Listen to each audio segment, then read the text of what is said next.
Mr. Speaker, today I rise in opposition to H.R. 5746.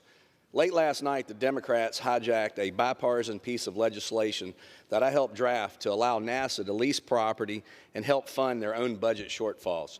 This bill would have been vital to America's space program and Mississippi's 4th District with Stennis Space Center in our backyard.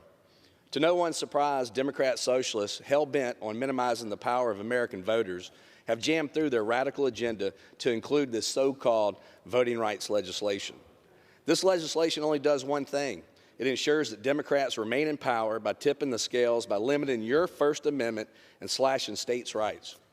Why else would the Democrats spend so much time catering to non-citizens, giving them taxpayer benefits, allowing them to stay in our country, and now giving them the ability to unconstitutionally vote in American elections? Democrats believe that behind every illegal immigrant is a Democrat voter only waiting for a bill like this to pass. This legislation shreds our founding documents and bastardizes the sacred rights of American citizens, only to appease a group of socialists. We all know that Democrats need every advantage to give them any hope in November after seeing their commander-in-chief's gross incompetence and tanking approval ratings. They have the slimmest House majority in history and an even split in the Senate, stalemated by a few Democrats who refuse to bow to the demands of the socialist agenda.